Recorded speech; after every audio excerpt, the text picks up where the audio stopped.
don't give Canada any attention at all, but all of a sudden Canada looks a lot like the Soviet Union. Seem like we're exaggerating a little bit? Well, they're burning Catholic and Anglican churches in recent days. Leftist groups are. But Canada's leaders aren't condemning the burning of churches. No, they're endorsing the burning of churches. The head of the British Columbia Civil Liberties Association, a monster called Harsha Walia, tweeted this, quote, "Burn it all down." Then a close confidant of the Prime Minister of Canada, Justin Trudeau, a man called Gerald Butts, called the arson, and we're quoting now, understandable. A woman called Heidi Matthews, meanwhile, of Harvard Law School, described the attacks as, quote, the right of resistance to systemic injustice. Burning churches. Now, this is not the Spanish Civil War, this is now in Canada, and not just churches. Rioters just tore down the statue of Queen Victoria in Winnipeg on Canada Day. No pride in genocide!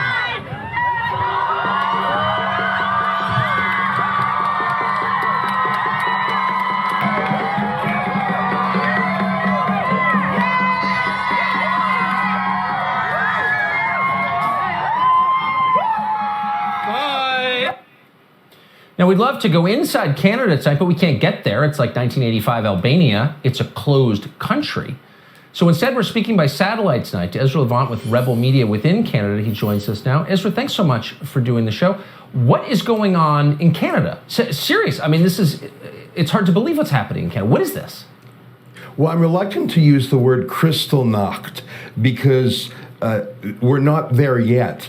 That was the night of the broken glass in pre-Holocaust Germany, where they smashed and burned and killed Jewish synagogues. It was a precursor to the Holocaust. Obviously, we are not that far gone yet.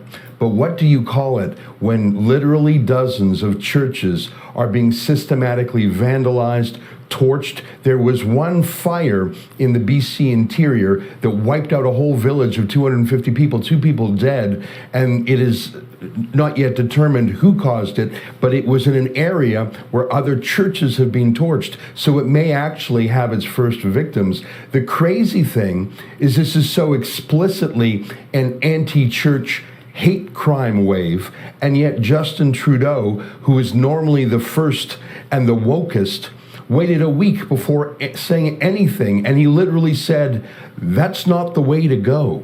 That was as tough as he got. He introduced an anti-hate crimes bill in Parliament that's targeting mean tweets and Facebook posts, but literally you have church after church being torched by Antifa-style terrorists, and he's almost silent on the matter, and his right-hand man finds it understandable. I think these are dark days for religious freedom in Canada. Yeah, when they're burning churches and the head of the BC Civil Rights Commission says, burn it all down? I mean, that person sounds like a dangerous lunatic. Who is that? What is going on? And she hasn't been sacked. That was over a week ago that she said it. In fact, various board members of her Civil Liberties Association have supported her. By the way, these churches often have Aboriginal, Indigenous congregants, and they're saying, don't burn our churches down. It's the Canadian equivalent of when Black Lives Matter burns down Black-owned businesses in Black neighborhoods. That does not help Black people. In Canada, most of these churches are Aboriginal focused, and you often have, in one case, white Antifa-style vandals filming themselves desecrating a church. And the trouble is, from the very top, it's either silence or tacit support. Yeah, and I'm ashamed to say that American Christian leaders mostly have been silent about it too, and I wish they wouldn't be. Ezra, I appreciate that report from Canada. I hope sometime to be able to visit Canada once the borders open, but in the meantime, thank you.